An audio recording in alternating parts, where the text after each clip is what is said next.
see the future, I would tell you everything I saw, and then with my own words I'd wipe it all away.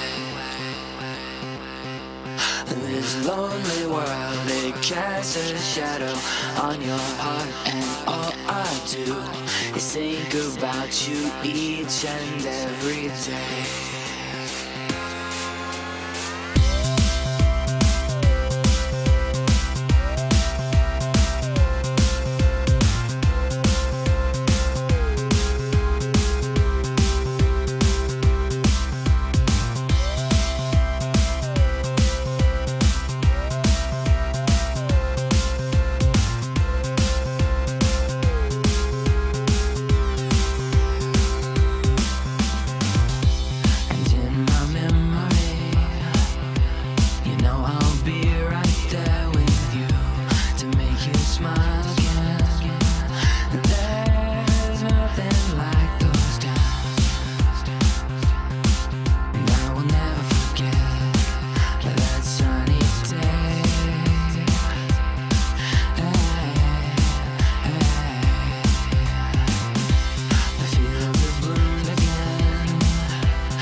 Take it back so I could say,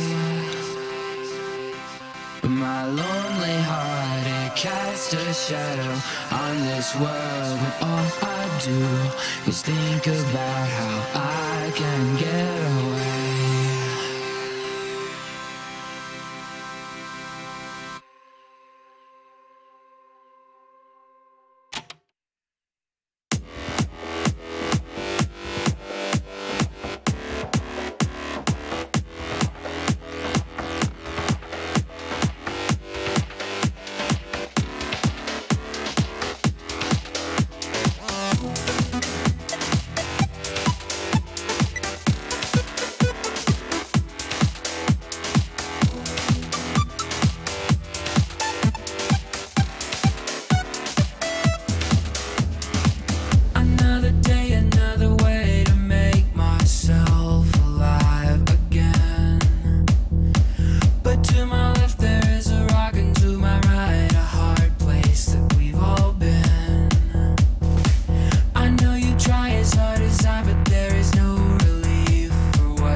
Team Gravity presents Fight Night. Y'all ready for this?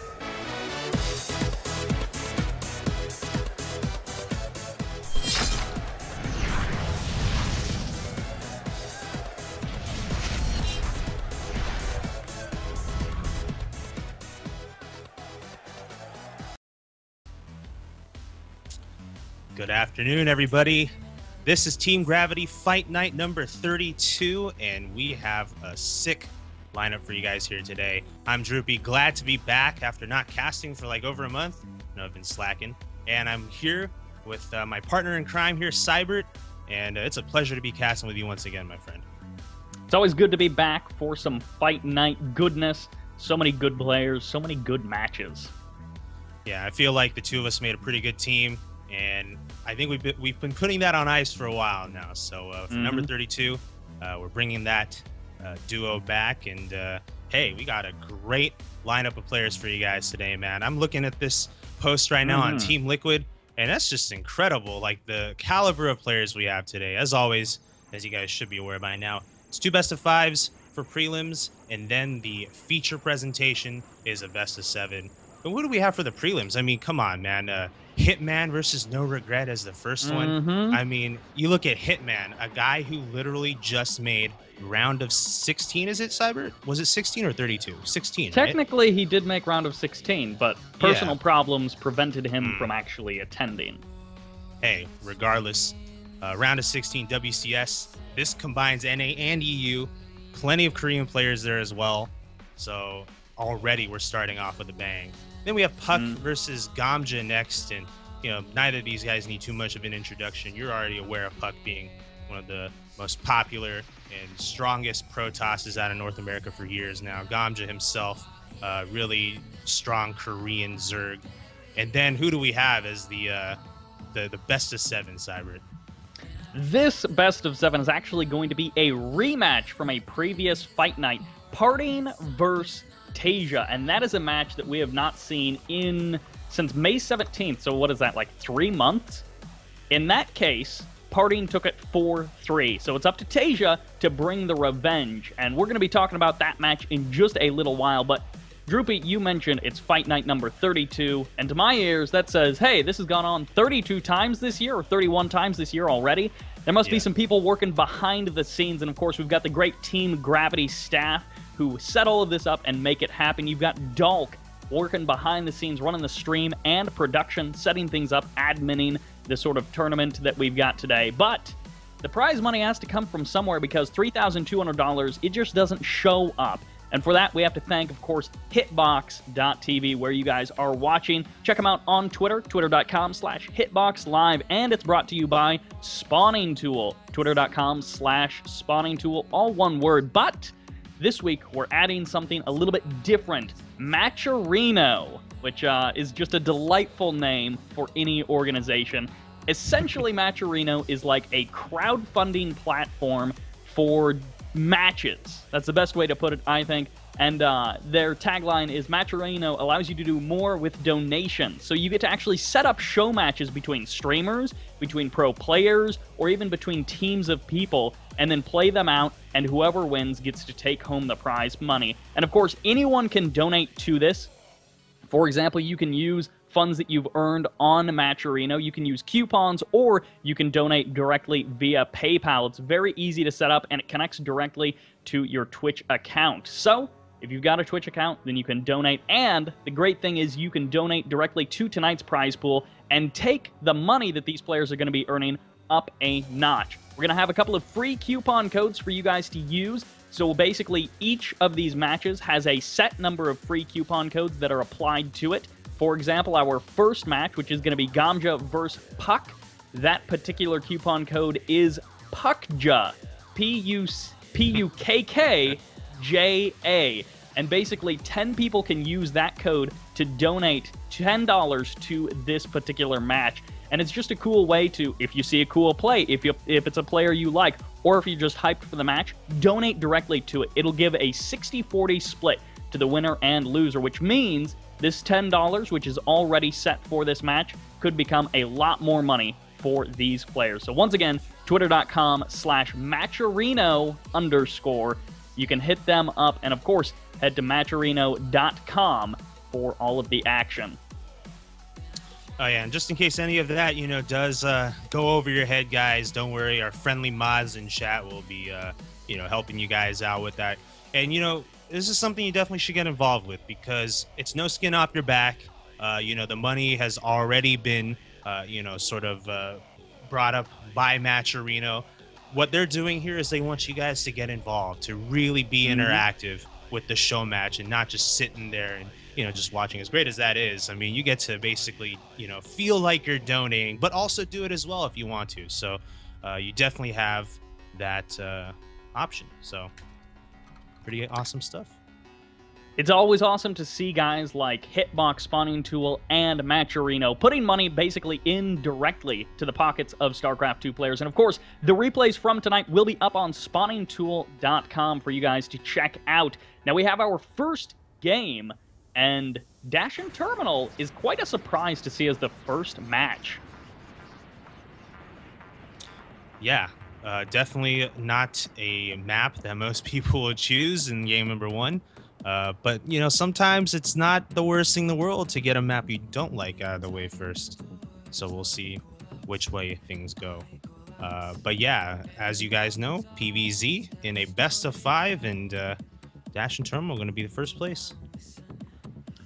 Coming into this particular match, just to sort of bring up Aligulac for a quick moment, puCK is actually looking pretty good in PVZ. It is his best matchup, while ZVP gives Gamja a bit of trouble. So while Aligulac predicts a 3-1 in puCK's favor, I'm definitely looking to Gamja, who has shown some outstanding performances in the past, to push the envelope a little bit and really prove his worth versus this North American Protoss.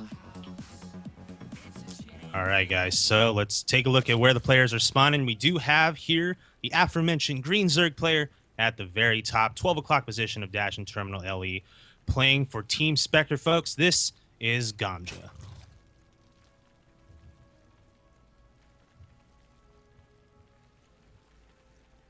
And in the 3 o'clock position, the purple Protoss from Flipside Tactics, this is puCK!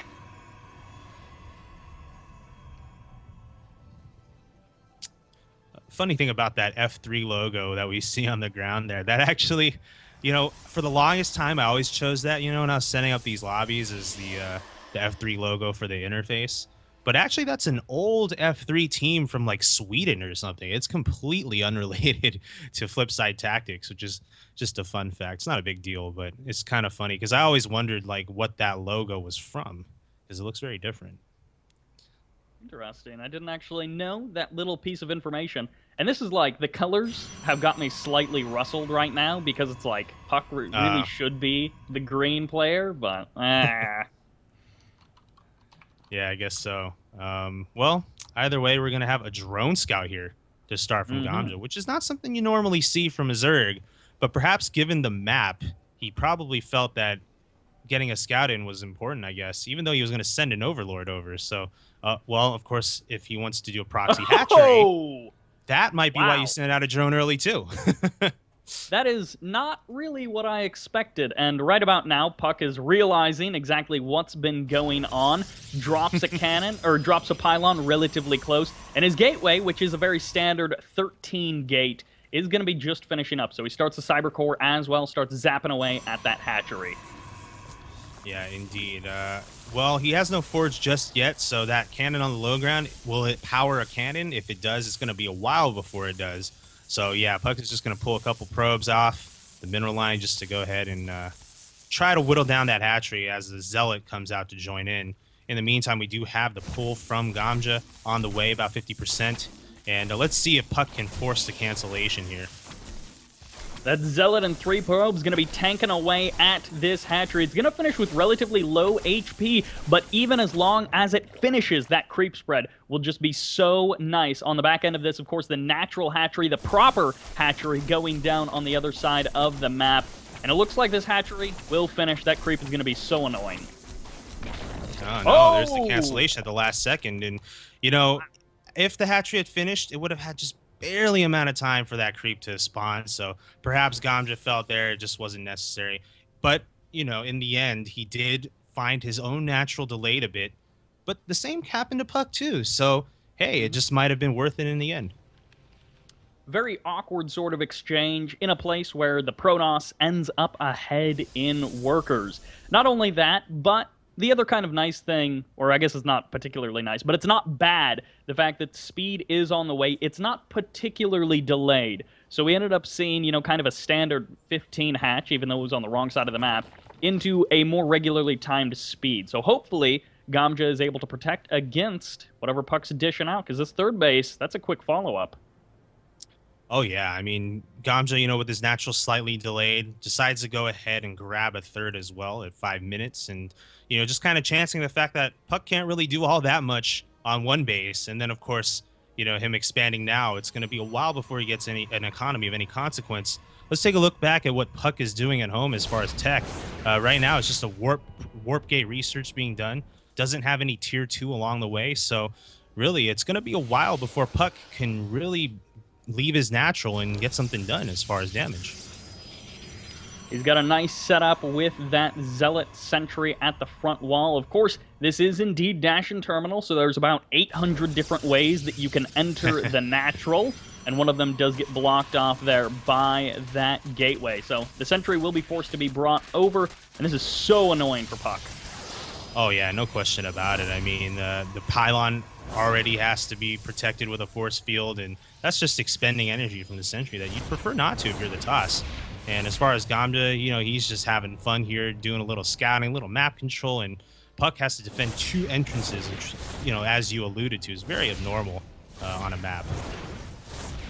There's always the potential for the rocks to be broken down as well, opening up another pathway. And interestingly enough, we do need to take note that the layer is about halfway done from Gamja. So he's adding on his Roach Warren, his Evo Chamber, potentially looking towards a +1 attack Roach move with, of course, Roach speed.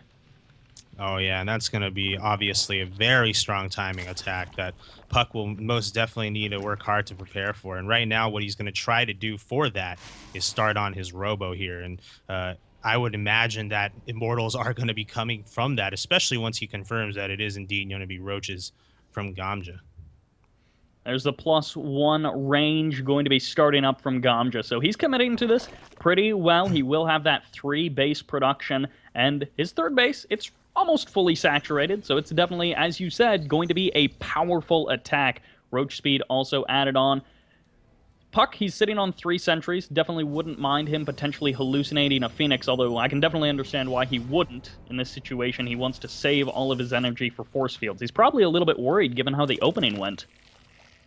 Yeah, the thing, too, about puCK is he's kind of playing in the dark a little bit. He doesn't know what Gamja has at all, doesn't know that he has a third, hasn't scouted his main since really the very beginning. So for him, he's just kind of going strictly off of game sense here.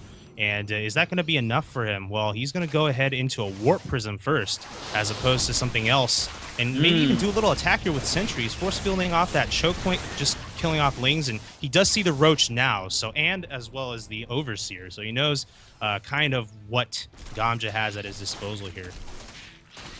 Those force fields almost perfect, and as you mentioned, this Warp Prism could present a lot of problems for Gamja. If Gamja tries to move out with some sort of big Roach force, and then this Warp Prism is able to sneak into the main, puCK could definitely make some good use of some Zealot attacks or something like that. Forge finally coming down for puCK as well. Oh, yeah. If there's anything I know about puCK is that his Warp Prism play is really impressive. He knows how to utilize that and keep everything else still running at home.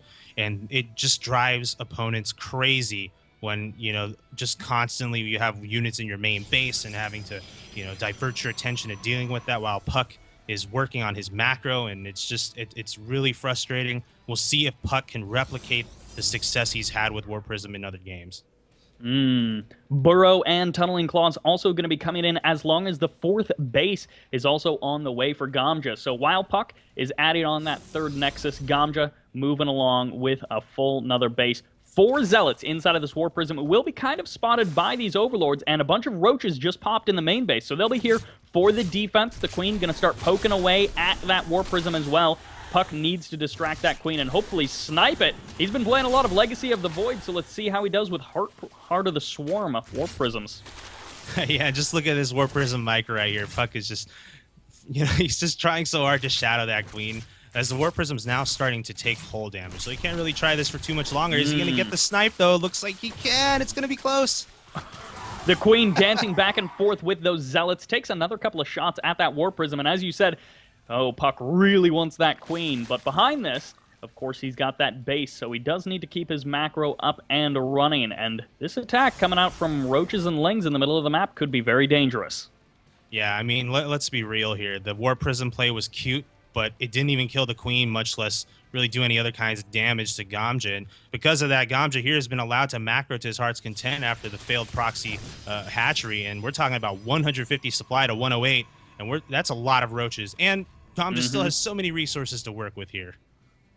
Tunneling Claws going to be allowing these roaches to sneak on in. Will they be able to get on top of these sentries? It looks like there is some detection here as force fields do go down the sentries, and the Stalker's going to have to pull back. There's only one Immortal with this army, and then no, a second Immortal isn't even that close to finishing as these roaches going to bust right into the natural expansion. There's the Nexus Cannon, but a couple of more shots, and then Nexus will go down. No natural expansion for puCK.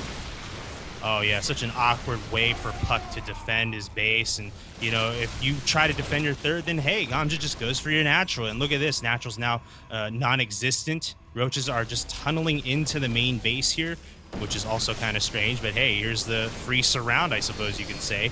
And on top puCK's of a forces, lot of these sentries, that's a good move by Gamja. There's a force field at the ramp, but it's only keeping his own Stalker out as the Immortals, well, one of them has managed to survive. The other one, it looks like, did end up going down. Yeah, and, well, the number of roaches is running thinner here in the main base as they're just trying to shadow the units on top. Immortal immediately taken out here. But there's also roaches in the third base now of puCK here, and puCK just doesn't really have much here to defend. A couple cannons finishing up may help out, but this is not going to be easy. Gamja showing his prowess versus puCK, and maybe a little bit too much Legacy of the Void. He could have actually been focusing more on that as the GG comes down, and Gamja takes a pretty convincing first game with that 3 to 4 base roach attack.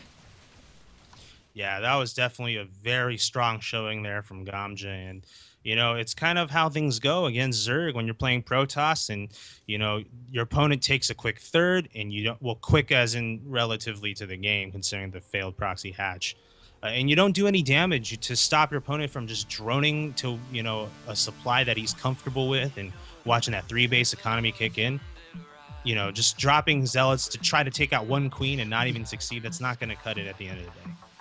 When I first saw the War Prism moving out as the third base was coming down, it kind of reminded me of Season 2 GSL Finals of Rain versus Biol, where game number 1, Rain was basically like, I'm going to take a third hatch, and at the same time, I'm going to drop you with a bunch of sentries, or a third nexus. So either you kill my third nexus, and I kill your main, or you pull back and let me get basically a free third nexus. That was kind of running through my mind, but unfortunately, like you talked about, puCK, in a different situation, wasn't able to make anything happen with those zealots.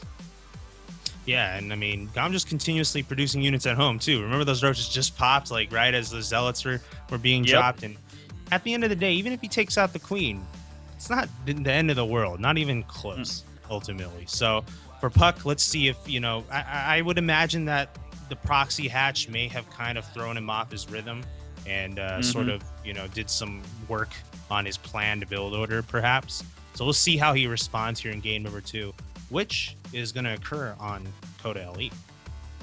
puCK is one of those guys who really enjoys mastering a single build, and he's kind of referenced this in the past where he's advised people to really just get to know one particular build. So I wouldn't be too surprised if we only see, like Gateway Expand sort of variants out of puCK. But at the same time, maybe he tries to mix it up. We've seen on particular some of the 4-player maps where Zergs are a little bit more comfortable going for those big plays. Now, this one, of course, is a 2-player map, but as we get further into the series, puCK mixing it up, he may wait for those 4-player maps, 1 base, 3-gate all-in, something like that. But on Coda, Gateway Expand is, I wouldn't be surprised by that, so we'll have to see. Of course, puCK, he's a scary North American, but Gamja, he's a scary Korean. And this is always that constant battle of, like, Koreans versus foreigners. And don't forget, guys, if you are watching this on Team Liquid, that is awesome. After all, Team Liquid is that central hub for all things StarCraft. But you're missing out on a lot of things, namely the chat here on hitbox.tv/teamgravity. So make your way over here and join in on the party. We got some cool stuff, including a poll going on about who do you want to win this best-of-5 match. Anyhow, welcome to game number 2, folks. And we're on Coda LE. And let's take a look at our very first player here. It's going to be the Green Zerg, spawning on the upper left-hand side, currently up 1-0, and representing Team Spectre, we do have here Gamja.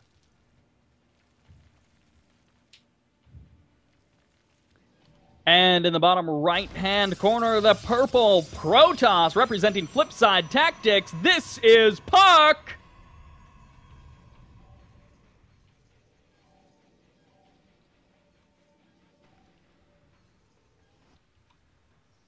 All right, so let's see if Gamja tries anything unorthodox again. Of course, last game, immediately at 15 supply, went into that proxy hatch.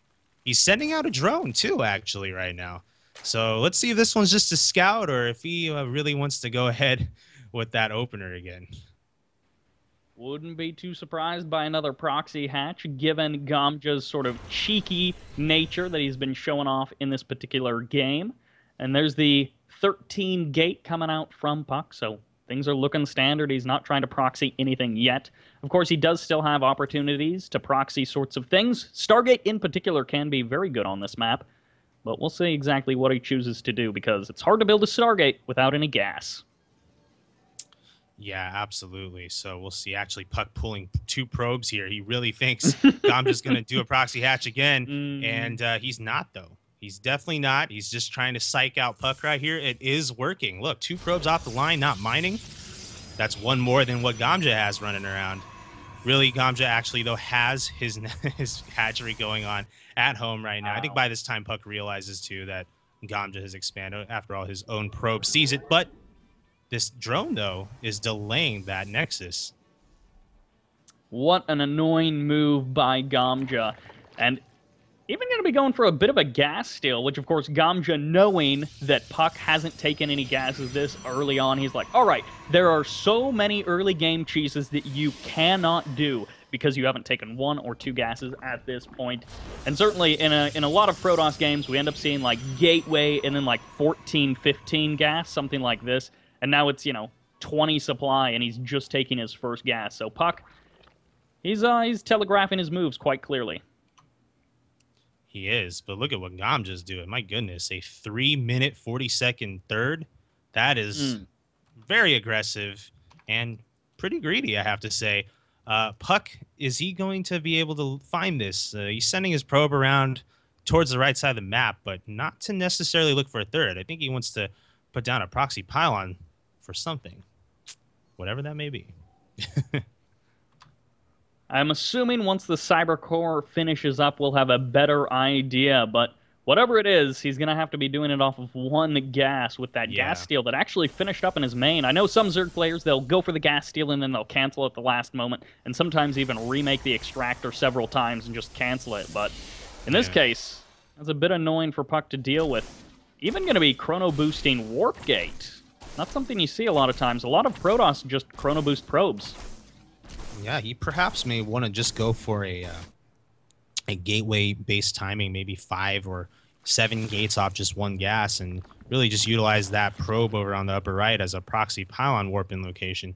Because, like you said, Cyber, just 1 gas, what are you going to do with that? Nothing Tier 2 related, right? And to be honest, puCK could have taken the natural gases, too, if he wanted to, and that would have been enough.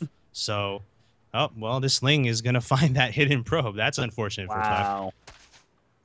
What a great move by Gamja, just splitting off Lings to different parts of the map to chase down those probes. And whatever puCK may have been planning, he unfortunately won't be able to execute it just yet.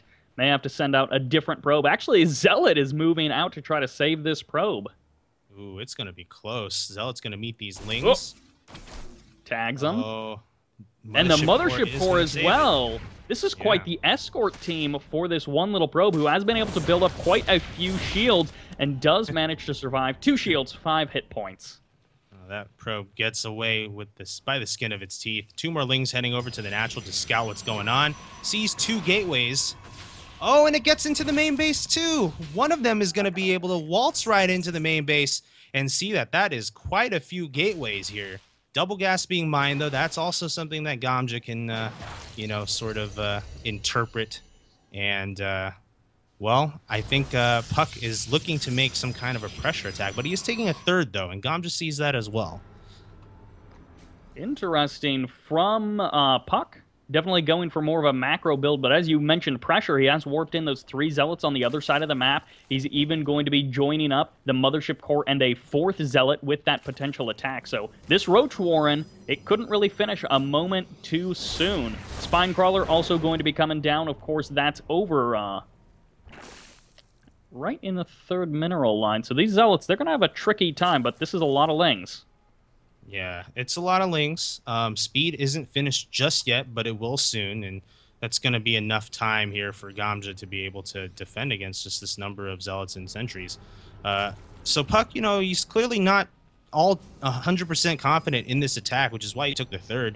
And so we'll see if he can get in some good damage on that 3rd mineral line. Actually, in the meantime, Gamja's going to go for a counter here. He actually has no interest in leaving these Lings at home to defend.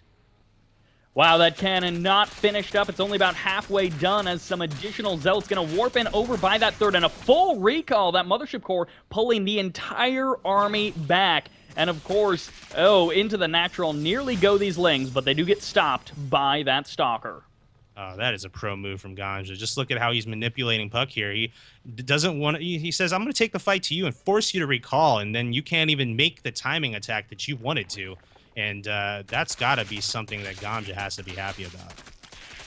Sniping down pylons as well, so he's like, yeah, you think you've got your proxy pylons, but I'm just killing them off one by one. 4 additional gates going to be coming up, so puCK starting to amp up towards his 3 base production. And of course, with that Robo pumping out Immortals, he potentially, if he can buy a bit more time, will have all of the tools that he needs to deal with this Zerg army.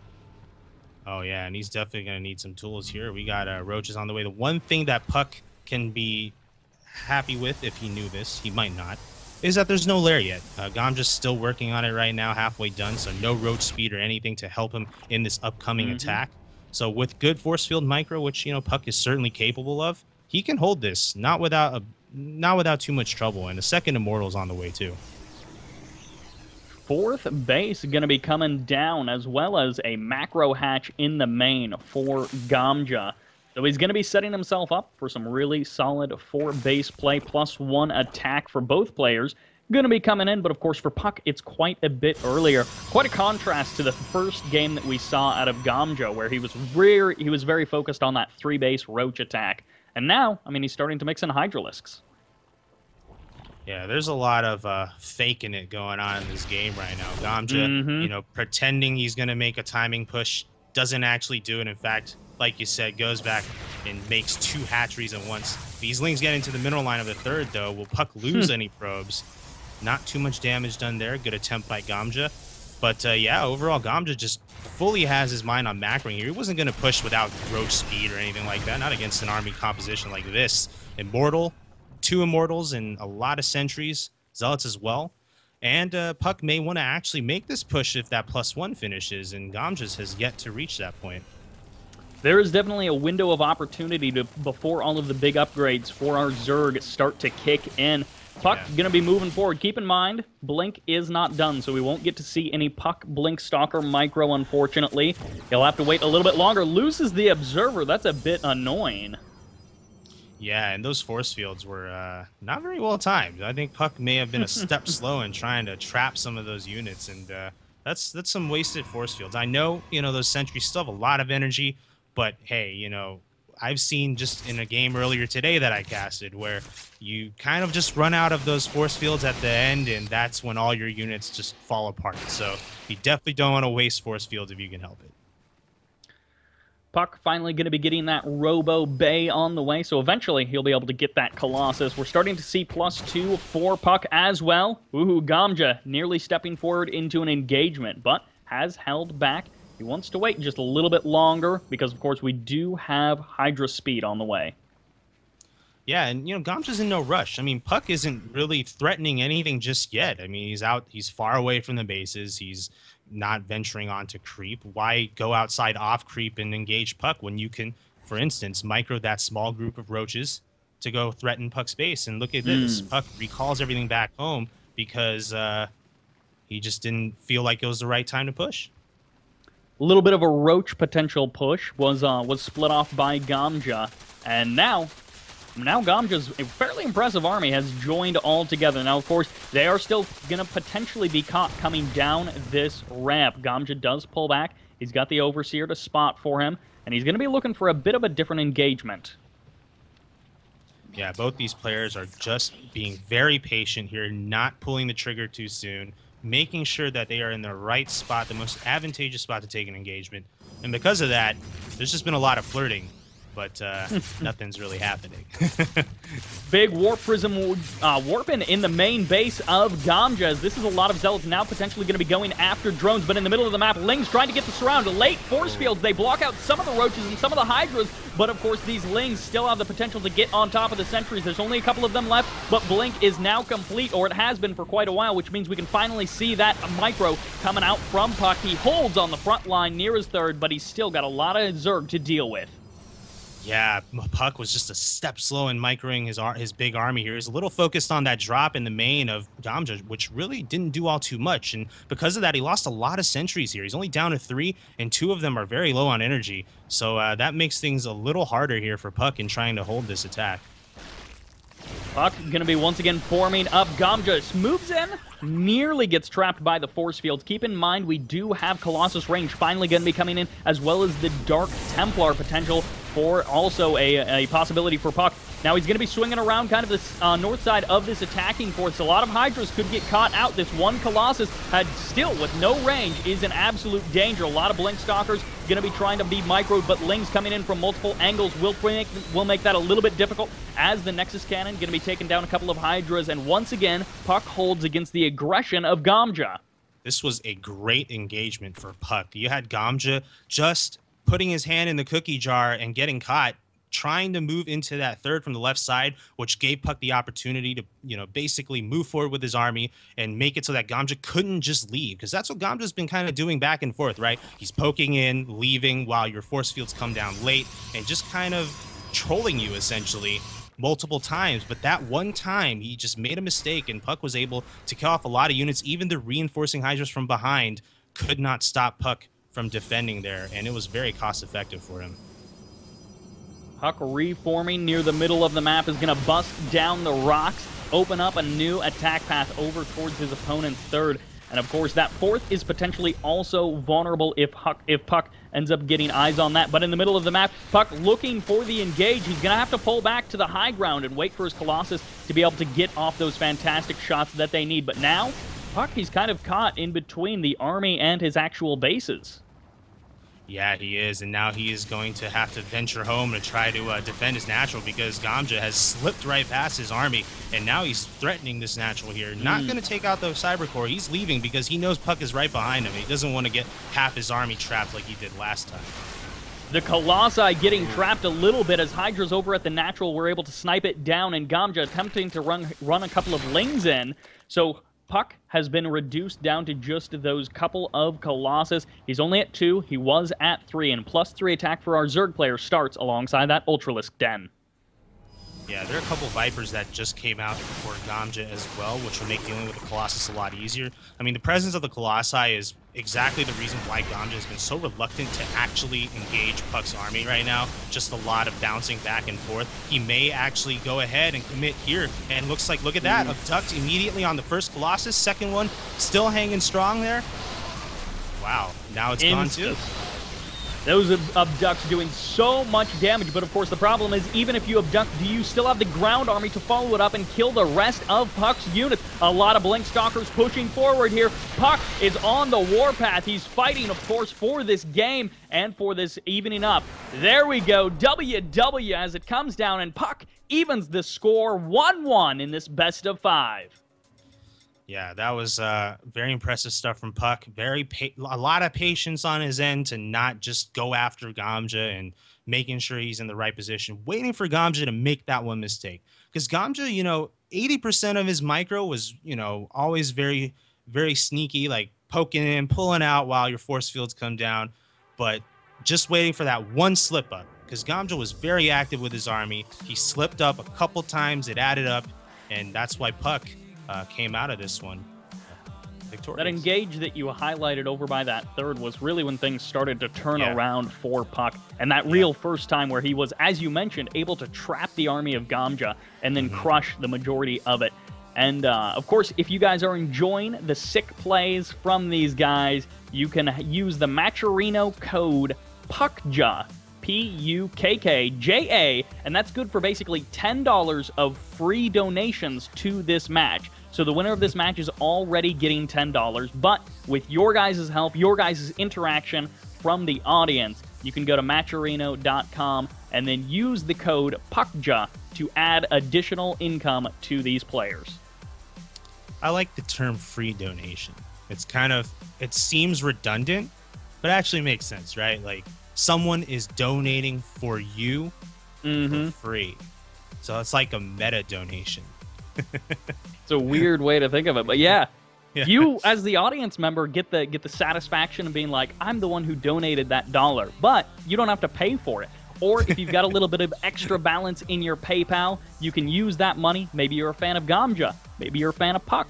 Maybe you like Protoss versus Zerg, and you're like, I like this match. I want these players to have a little bit more money. Of course, totally optional, but Matcherino.com, they're, of course, supporting Fight Night, and we always like that.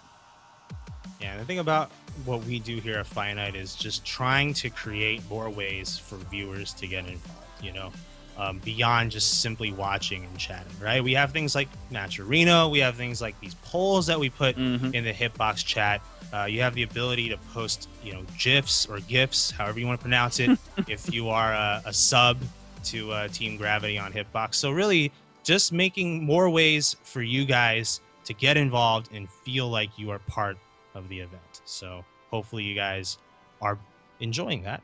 And here we are now in game number 3. Score is 1-1 between these two players, and it's going to be on Terraform LE, guys. So hey, let's see where everyone's spawned.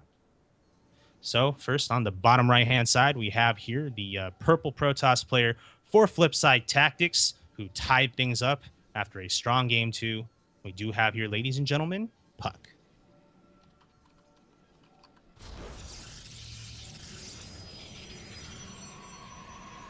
And in the top left-hand side, our green Zerg player showing us a fantastic all-in in game number 1, but slipping up in game number 2. Can he mount the comeback in game number 3? This is Gamja, representing Team Spectre.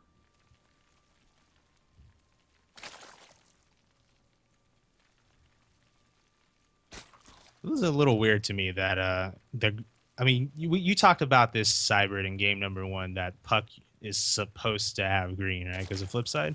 You look at Gamja, Team Spectre is like, a hooded purple person, I presume. And that's a good point. Well, now he's green. So I think he was green from the beginning. But yeah, this is a weird role reversal, huh? It's literally reverse colors from what they would be.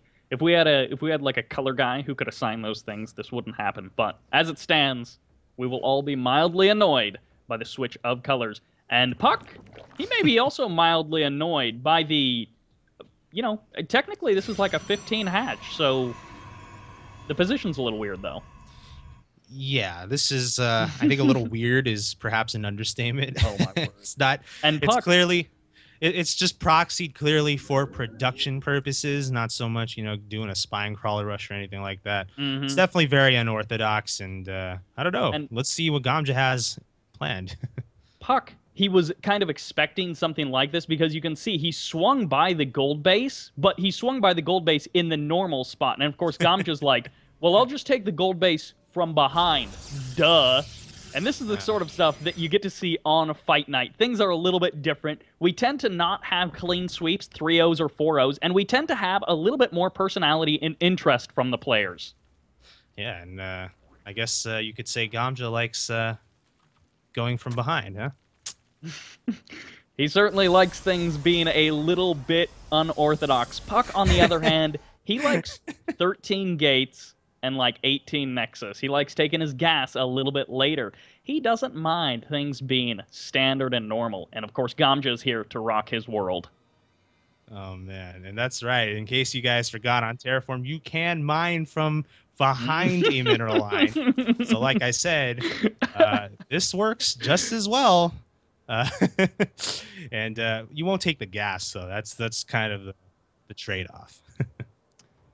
Early game Zerg, you know, if he's able to just secure the gas in his normal base, in his main... Oh, puCK, actually, he might see the creep. If he runs close to this, he should... Yep, he sees the creep. He knows what's up. The jig is up, and puCK is going to be like, what is even going on? Oh, man. You know, to be honest, I almost forgot about this possibility here, and Gamja's here to remind me of this, and he's going right into Roach Warren at home. He's getting speed. He's going to, you know, even though you could say, oh, he's macroing, he's got a second base mining, he's going to turn this into a very aggressive push because really you're mining gold, you're at a base where you can't take the gases, so this is clearly also going to provide, too, as a location where you can morph units. So he's going to turn this into a timing push. That you can be assured of. So what is puCK doing to prepare for this? Hopefully, I would assume, get some sort of robo or, you know... I always assume when someone takes a gold that it's going to be a lot of roaches, just because of the way the economy works out. Roaches tend to be very useful, and in this case, we don't have the robo coming out from puCK. Of course, he was more focused on getting the forge down, securing his main entrance for a more normal game, but this is not normal. He's got a lot of roaches to deal with. Yeah, and well, now Gamja is making his appearance in front of puCK's natural here. We're going to see roaches try to focus down that cannon quite easily, I might have to say. Photon Overcharge should be available very soon, and it would behoove puCK to go and activate that. There he goes, and the roaches do back off just a bit to stay out of range of it. Pushing away this army as much as he can. It's really about puCK trying to buy time. Force Field whiffs a little bit, but he manages to keep both of the sentries alive. No hull damage, only shield damage, as the gateway will go down. That one did have a chrono boost on it, but a second Force Field locks out the roaches, forcing them to snipe down the pylon when they would love to be killing those sentries. Photon Overcharge is still going, but of course, it's going to be running out relatively soon. Man, these cannons plenty are around, and this is going to help hold off the attack, but look what Gamja's done. He's delayed the warp gate research. I mean, puCK can't even get out units right now. This is really frustrating for him, but the number of cannons that are up now... Yes. That pylon that just finished is barely out of range. I don't mean to yell like that. Which one? The one at the... Oh, of the cyber? Yeah, it is. That's unfortunate for him. But puCK should be okay for now. He can easily close off that gap with a force field. That's a lot of cannons to work with. So I don't think Gamja's going to be breaking in anytime soon. But what an annoyance it is for puCK right now as far as just getting the tech he needs. That tech being delayed so much, as you were referencing there, so incredibly annoying. Of course, Robo is complete, going to be getting out an Observer, so he's got the one Immortal, he's going to be going for the Observer, and given how game number 1 went, where it was tunneling claws, burrowed roaches, I can definitely understand the Observer that puCK wants to get, so a little bit of an Overlord kill, it looks like, ended up happening. So puCK gaining a few small victories, but Gamja on the other side of things, getting +1 melee, and kind of his third base. Kind of. I mean, it's his third base. Yeah, I mean, it is. It is. You know, got to hand that to him. And, well, as fun as things have been for Gamja here, puCK has managed to pull ahead here in the Workers 46. Although that doesn't tend to last long when you're talking about Zergs with injects. But it is something because it just kind of comes to show you, how much it's taken out of Gamja to try something like this. It's not like you can just play this style and still macro at the same level. You're definitely cutting corners here and there. And the question is, in the long run, was it worth it? So far, in delaying puCK's tech, yes. But at the end of the day, I don't know. Because once that gold mine's out, then you're just kind of taking the normal bases again. Ling's going to be able to run into the natural. They're going right past those cannons, right into the main base. No, they get blocked up by a warp, and the GG comes down. The near-perfect defense by puCK gains him game number 3. And that's a 2-1 score. Yeah, I mean, that was pretty clutch at the very last second, the warp in. Sure, you can go back into the natural, but there's a lot of cannons there, as you guys may have noticed. So Gamja realizing he is behind, and, well, that was that. So nifty game from the Zerg, but ultimately wasn't executed to the level it needed to be to defeat puCK. So puCK is now up 2-1. And of course, if you guys are thinking at home, this Gamja guy, what a nerd, I could play that out better than him. Well, after this night is over, this night of StarCraft, you can head over to spawningtool.com. You can grab up the replays from there because they will be there, available for all of you guys. And then you can steal the build and make it even better. Maybe you want to prove that you can beat puCK on ladder, but didn't quite work out for Gamja there. However, he's still got that last remaining game. This is only 2-1 in a best of 5, so he still has the opportunity to take this series. Oh, and that has happened so many times. Mm-hmm. I mean, on Fight Night 32, that's probably happened 30 times where somebody has a comeback. At least one person has a comeback every Fight Night. I mean, I've seen people open like in a best of 7 that is open 3-0 and then ends up being 4-3 for the opponent. So really, it's not over till it's over.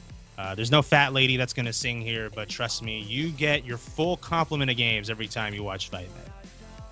It is kind of weird how we have a lack of 3-0s, and part of that is because the Team Gravity staff do a pretty good job of matching up relatively even players. And for example, Gamja and puCK, this is not very one-sided. Gamja, he's maybe the quote-unquote underdog by some standings, but he's definitely throwing punches and standing for his own. So he's trying to take some wins for Team Spectre, represent his team well against Flipside Tactics puCK. So definitely a lot of fun this series. I didn't think we'd be seeing like the reverse gold base. Nah, that was actually very nifty. And it's funny too, because puCK was like, okay, this guy will probably try building a hatchery there. Just didn't expect the reverse aspect of it. Sometimes that's what you gotta expect. The unexpected. Now, we're heading into our first 4-player map of the series, and this is where I'm looking to puCK, like, are you going to mix things up? Maybe go for a bit of an all-in on Iron Fortress? I want to see. Yeah, I mean, sometimes on a map of this size, it's very tempting to, sort of surprise your opponent by playing more aggressively than you'd think. Anyhow, let's find out where the players are spawning. We do have here the green Zerg. Started off 1-0, but suddenly has lost 2 in a row, and perhaps the momentum altogether. Can he tie it up here in this match point? For Team Spectre, it is Gamja.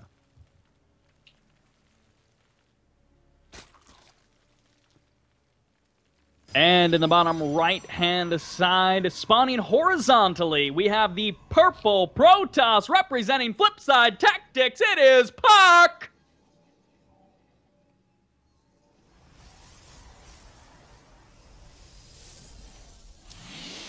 All right, so both players spawning in close position. And the last time players were in close position, that was on, well, relatively close position, was on Dash and Terminal. Then we have the proxy hatch there. Of course, this time around, Gamja has to find out that puCK is in the close position. So that may limit his cheekiness as far as how he wants to open. But then again, to his luck, he's sending the drone in the right direction to the right side, seeing the probe leave puCK's base. He already can say he's 75% sure that puCK is spawning here. He goes to the natural to see that there is no Nexus first. Now he's going back. Oh, well. This guy. Oh, wow. Proxy hatch once again. Yeah, and puCK is like, are you kidding me? I think he saw the drone leave. I would assume. I can only assume, but he's not going to send a unit to check there just yet. When he sees this, and he's going to now, I just saw him right-click that hatchery. He's going to be like, on Iron Fortress? Really? Like...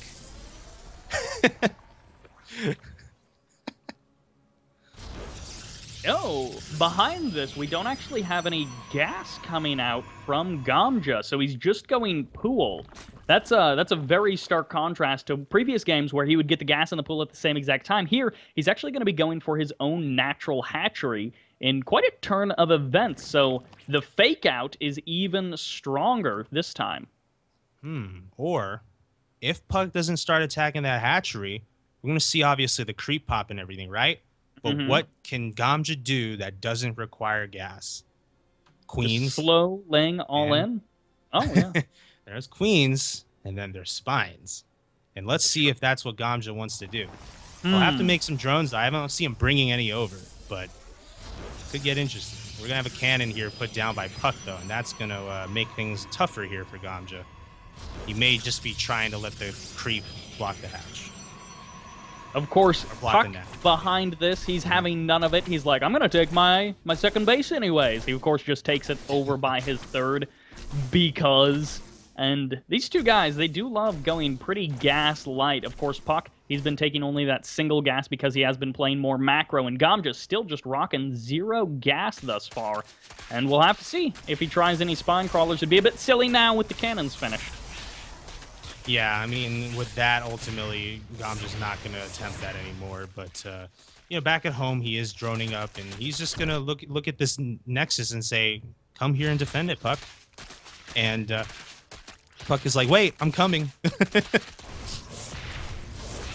His cannon's starting to work away at this hatch. As you mentioned, he's trying to defend these different places at once, kind of giving away that Nexus over by his third to the probes, just letting it go down. Bit of a supply block there as the hatch gets killed, so a minor annoyance for Gamja. But Gamja, he's like, I don't even care. I got my own third hatch on the way. It's halfway done. He's going to be sitting pretty in this game. Yeah, this is a response that puCK hoped Gamja would not have anticipated, but Gamja, you know, scouted both possible, you know, third expansions and sees that puCK decided to take a farther natural, and there's just no way he can defend it. And because of that, puCK just loses so much. We're talking about a lot of just obviously still on one base, lost 400 minerals, and let's see if Gamja can just try to run away here with the droning, because he's on 2 base now, and he's gonna have injects popping from those soon. Oh, and a 3rd base actually. That 3rd hatch finally finished up, and of course Gamja, he's been forced to take the one that's kind of in the northern position. So you mentioned the droning, and once again, Gamja, he's not too far ahead on drones just yet, but on Coda in particular, we saw big rounds of drones coming out from Gamja. And puCK, he's trying to secure that 3rd base location, but these Lings are just making it so, you know, annoying. He always has to keep a couple of Zealots over there if he doesn't want to lose it like he did previously. Yeah, and he's keeping the Zealots there. That's the big thing, too. I mean, so, you know, puCK doesn't just send out a couple of Zealots over to that 3rd of Gamja's and start, you know, causing him the same kind of annoyances that he's been dealing out. So, really, and look at this. Now these Lings are heading into the natural. I mean, you know, you can take your 3rd. How are you going to defend everything at once? It's not going to be easy. And look, a sentry's about to be sniped. Wow, that's annoying. Those early game sentries are so important. And now that's like literally the only unit that puCK has... Oh, puCK has minimized his game? Or I'm assuming he's back now that he's typing, but I'm assuming that's why he lost the sentry. So, unfortunately for puCK, maybe having a couple of technical difficulties as... Yeah, okay, so that's why that sentry died. And that's quite annoying. Well, if that is indeed the case, that would be unfortunate. And now things aren't about to get any easier for puCK, as we have Speedlings out now. And he's warping in a sentry. That's going to be 1 force field. He will be able to block off the natural. The 3rd, though, is a different story, and a lot of probes getting transferred are going to get massacred here. Another sentry is going to very likely die here. Force field comes down to the last second. These 2 Zealots will possibly die, and man, Gamja is just whittling away at puCK every moment, every engagement, and he's up 76 to 40 supply because of it. He's doubling puCK on workers because of it. And once his production kicks in, how can puCK defend this 3rd? I don't even know. It's going to need to be pretty much a miracle defense, and the Lings, well, they nearly get enough probes to really make that worth it, but 3 probes now down for puCK. So when you're already behind in workers, it definitely doesn't feel good to be losing even more. And Gamja, once he gets that production up and running, he definitely needs to make sure that he's taking some smart engagements and not giving away the lead by either letting puCK catch up or just by throwing away huge amounts of units. That is very true. I mean, the one thing that we've seen puCK been able to do is have cost-effective engagements. And of course, it makes sense. You know, as Protoss, that's kind of how you're supposed to play. But it's aided him well, especially on Coda. And that was, to me, you know, a win that puCK needs to kind of go back to try to, you know, lift some of those strategies and try to emulate that here to get back into this game if there's a chance to. Right now, Gamja is going to look to engage here, and if somehow, some way he flubs it, then puCK, it's anyone's game at that point. But of course, that's easier said than done for puCK. Cybercore, we're going to get targeted down. Oh, these sentries could be caught completely out of position. Now, there is the cannon here to run some sort of defense for them. One sentry goes down. The others will survive as Photon Overcharge gets popped at the third, but the forces are over at the natural, as that's where the majority of the Hydras are. They've already sniped down that Cybercore. Now they're going for gateways, potentially cutting down even more of puCK's production and making this defense that much more difficult. Oh, yeah, that's just what it comes down to. I mean, even if Gamja can't take out the third, he'll just go for where you aren't, and that's the natural at the moment. The Photon Overcharge, though, is definitely making things tougher for these Hydras, but look at all the production they're sniping. I mean, what is puCK gonna make? he's supply blocked as well now. That's not doing him any favors either. Gamja in a commanding position. GG! We will go to the ace match, to game number 5 in our first series of Fight Night number 32. You guys didn't believe us, but Droopy wasn't lying when he said we get pretty much the full round of games. Yeah, and, you know, it's pretty clear that that proxy hatch just threw puCK off his rhythm. It really did. And sometimes this game, like, it's just, there's so much luck involved. You know, if Gamja didn't scout that initial location where puCK was on his first try, like, would the game have turned out this way? Very likely not. Not to say that puCK would have won, but it certainly wouldn't have been a situation where puCK has to try to take a natural at a really far location, lose it, and just everything sort of spiraling from there. Things have spiraled in certainly the direction that puCK did not expect, and after that, you know, game numbers 2 and 3, where he was able to kind of 2-0 Gamja, things were looking good for him, and now Gamja, with his trickiness, bringing it back to a game 5, a very back and forth series, a lot of fun, and it seems you guys are enjoying it as well, as I just opened up the Matcherino page for this particular game, and you guys have added $13 to this prize pool, so literally doubling this best of 5, the cash that's available for these players. And while it's not first place for WCS or anything like that, giving some additional money to StarCraft 2 players is never a bad thing. So those coupons, they're getting used up, but some people have been donating some of their own hard-earned cash, which is always great to see. So a big thank you to all of you guys helping to support StarCraft 2 and, of course, Team Gravity's Fight Night. And that said, too, I also want to give a shout-out to OFU, who has resubscribed to Team Gravity on Hitbox, and thank you very much. And, you know, it's just more than subscribing that OFU has contributed to Fight Night. He basically contributes to the expanded prize pool that we have once a month, which is for the Tournament of Champions. We recently just had that. Was it last week or a couple weeks ago, Cyber? I think it was last week, but it may have been 2 weeks ago. Yeah, it might have been 1 or 2 weeks ago. Either way, the way that works is, you know, every week we have the normal Fight Night, and the winner of the main best of 7 match qualifies for the TOC. And then that usually means at the TOC we have 4 Code S level Korean players facing off in basically a round of 4. And it's a $200 prize pool. And, you know, we have so many talented players in amazing games. That wouldn't be possible without OFU. So big shout out to him. And speaking of subscribing, guys, we really appreciate if you could support us here on Fight Night, Team Gravity on Hitbox. And if you subscribe, you're going to get some pretty cool features with your chat. You'll be able to post images, GIFs. You'll be able to have really cool emotes too. So if you guys can, you know, subscribe to help show your support, we'd really appreciate it. If not, that's cool too. Just hit that follow button and we'll love you the same. As we head into our final match, Cactus Valley is going to be the map. Everything comes down to this 2-2 in a best of 5. I feel like in some other tournaments we've been seeing a lot of one-sided series, but Fight Night never fails to deliver. We've got ourselves a game number 5. And puCK vs. Gamja has been, if nothing else, an entertaining, somewhat unusual series. So, will puCK finally change things up on Cactus Valley, or will he fall once again on a 4-player map to Gamja? That's what I'm here to find out. Yeah, wonderful thing is Gamja has made the series very entertaining. Always, doing some really unique, cheeky stuff, but he knows how to follow it up. That's the key thing. It's not just about opening a strange style, it's knowing what to do with it. So we'll see if he can make that magic again. We do have the teal Zerg spawning on the lower right-hand side, folks, of Cactus Valley LE. He tied it back up, pushed things to an ace match. Can he close it out now? For Team Spectre, we have here Gamja.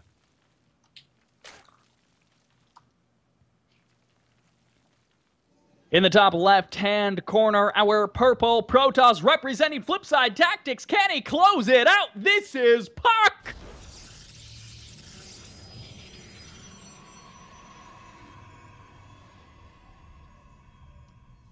We'll have to see how this game develops, but I feel like cross position is the best situation for puCK. He's going to have the most room and the most time to macro to his heart's delight. As much as people love to talk about dirty, cheesy Protoss players, the dirtiness that we've seen in this particular series has been coming from the Zerg.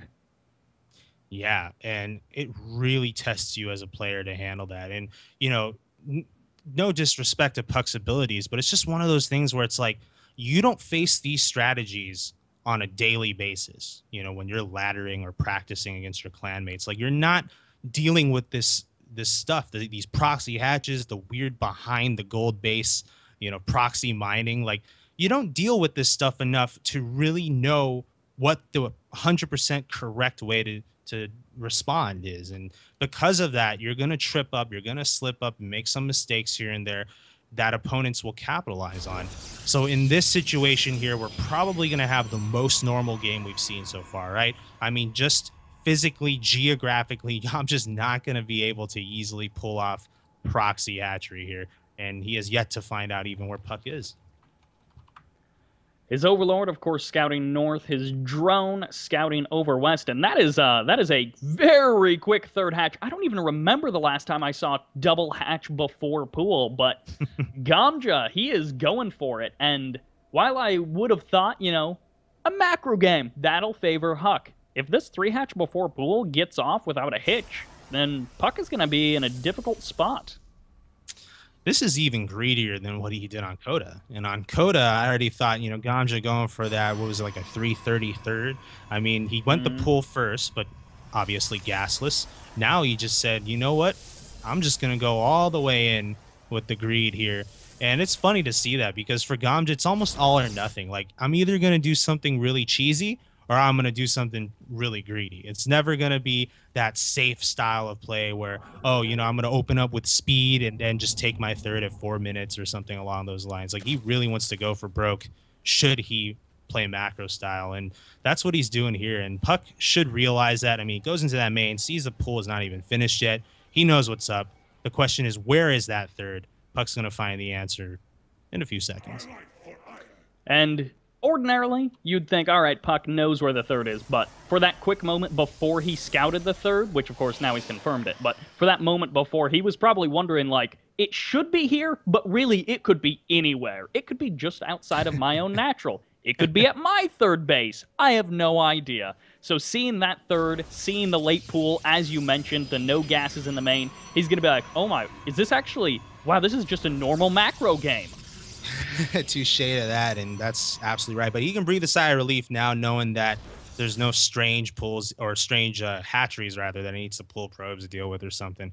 And puCK is actually going to go ahead and just drop 4 gateways right now. And so far, he's doing this on, 2 gases, but not fully saturated. So we could be looking at a 5-gate timing at around 7:30. We'll find out if that's the case. And that is a response that a lot of Protoss would prefer to do against a really greedy Zerg like what we're seeing on a Gamja here, and really just hoping that that timing attack will hit right before Gamja has really a good enough amount of drones to take advantage of 3 bases. So let's see if Gamja can hold that. He's putting down the Roach Warren right now. The problem for puCK in a couple of these games is that Gamja is just almost a little bit too good at sniping proxy pylons or the probe that is supposed to put them down. So in this case, one pylon is going down. One probe was, I believe, already killed off. Yeah, the probe that was initially sent out to drop down those pylons got killed off. And when you see someone going 3 hatch before pool, you gotta respond to it one way or another. And this is the way puCK is going. Yeah, and you make a very good point there, Cybert, about just needing to snipe those pylons, because so much is made about, he's going to have the unit composition to handle these gateway units, but if he can't warp in any gateway units, does it matter? So we'll see, Yep. But right now Gamja is unable to snipe that first pylon, and with slow Lings, not confident to go after the one that's being built now. We'll see if he will. He's moving out here. Speed is about to finish, though, which is going to help. He's starting burrow, getting a couple spines, one at the third, one at the natural. Or actually, I don't see where the second one is. It's not at the natural. Actually, they're both at the third. So let's see if Gamja can mount a good defense here. Gamja realizing that, hey, my opponent going for this big attack probably doesn't have a robo. So as you mentioned, burrow is a fantastic move for Gamja. Gamja also has a couple of Lings out on the map, which could come for a bit of a surround after they clean up those pylons, as puCK commits into this engagement here. 1-2 force fields going down, blocking off the full surround from happening as the Zealots tearing through the majority of the Lings. But of course, Roach's Queen and the Spine Crawlers are also here for the defense. puCK needs to make this happen, but burrow is going to finish up in just a couple moments. His forces are being thinned out. He's losing almost everything. These last 2 Zealots won't survive much longer, and the Zealots do get shredded, as does that sentry. More reinforcements coming in, but of course, puCK's reinforcement positions keep dwindling. Oh man, before those roaches popped, right before they did, when it was just the Lings and the Queens, the Lings actually were targeting down the units behind the Zealots. And that was very well done by Gamja, because by the time the roaches popped, it was just mostly Zealots that he was needing to deal with, and we all know Zealots don't quite do well against roaches. So really, Gamja prioritized the perfect way as far as targeting the units down, and that made things a lot tougher for puCK, and now he's on the run and losing potentially more. Getting caught out in the middle of the map. He does have the ability to back up against this little rock and cactus center, but he lost his last sentry that was with this attacking force, so it's just going to be down to these Zealots and these Stalkers. He's warping in some additional Zealots, but back at home, he has made safe his doorway for a little while. This is a lot of Lings he has to contend with, though. There's the recall back home to the natural. Oh man, and basically puCK now has to defend here. And this is not going to be easy. Oh, that force field just didn't do anything for him at all. These units all have made it into puCK's base. Not quite the main, though. And with the burrow, puCK now drops the robo. Gonna be a while before you get the observer to deal with the burrowed units right there, my friend. But basically Gamja here has vision now, I guess you can say, which is funny. And the more important thing, though, as he denies the pylon with his burrowed units, twice, I might add, the most important thing here is that puCK didn't really do any economic damage. And now with 3 bases worth of injects, and a 4th on the way, I might add, we're going to see the drone count skyrocket. Actually already has 64 to 49. And puCK has yet to take his 3rd. That probe heading down to the 3rd will drop it right as you were just kind of referencing that. As happens to casters, it seems as soon as we say something, the players want to prove us wrong. However, the observer finally started, and we do now have Roach speed and +1 on the way. So this 3rd coming out from puCK. He may not have an opportunity to really make it worth it. Roach is popping out, and, well, the timing is pretty good because the observer comes out as well. Well, Gamja is going to cut some drones here and try to start massing roaches. I saw a round of them just pop, starting his upgrades as well. Now 11 on the way, too.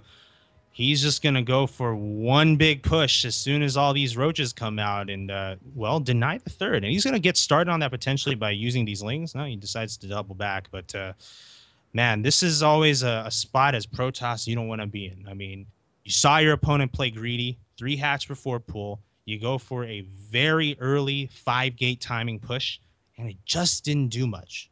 And that is a sobering thing, because you know your opponent's on more bases than you. They're going to basically leapfrog you as far as workers and economy.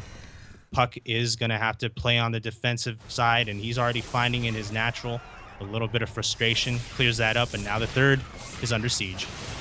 Roach is going to be coming in as the Lings look for the surround on the Nexus, but there's the Nexus overcharge, the Photon overcharge rather, as it pushes away these forces. You mentioned that that production coming in for our Zerg player, as he's got, again, another round of 11 Roaches, which it seems he really likes building 11 Roaches at a time, but his army supply nearly double that of his opponent as he starts Tunneling Claws and the Spire back home. Yeah, and, you know, the way Gamja's playing right now is a really aggressive sort of style because he stopped droning at 64. He could have just droned to 80 and then go for a higher tier kind of army composition. Instead, he's going all Roach because he wants to do damage now. And let's see if he can get it done. There's no blink yet. puCK is just going to have to micro Stalkers the old-fashioned way. Force Field keeping half of the Roaches out, which is great, but now some of those Force Fields are expiring. But hey, puCK has split the army of Roaches, and this is good for him. This is an extremely well-handled engagement by puCK, knowing that where he's sitting does have those choke points that's very advantageous for him. He transfers all of the workers pretty much down to the third base, gets that actually oversaturated, but that means it does keep them safe because there were a couple of Lings trying to bust into the natural, trying to cause more havoc for puCK, and he holds beautifully. That was a mistake, if we can just call it that, a bad engagement by Gamja. Yeah, I mean, not cost-effective at all for him, but what he has to fall back on is a good number of drugs now. So during that battle, he did, you know, go ahead and make quite a few drones, up to 82 at this point, and now he's tech switching to mutant. This is going to be interesting here. He's getting +1 melee attack too, so it's almost like he wants to completely switch up the unit composition that he's been going for this whole time. And we'll see if that's going to work out to his advantage. Thus far, he still seems to be leading in supply, which is kind of what you expect anyway in ZVP in the mid-game. And so we'll see if that's going to work. He's getting a 5th as well on the right-hand side. puCK does actually have on the right-hand side next to that 5th base a Warp Prism. And I was just checking the units lost tab. Literally only Lings and Roaches have died. So I don't know if this Warp Prism has just been chilling over here for a while, but certainly no drones have gone down. Now these Mutas fly directly over a pylon, which means puCK will know about it. Some of his sort of ancillary bases, like the 3rd, have quite a few cannons, but his main and his natural, they're a bit more exposed. And this is so annoying to deal with. One cannon is here, which means it can help defend against these probes. One Muta will go down, so a little bit annoying there for Gamja, but there, the pylon finally drops. And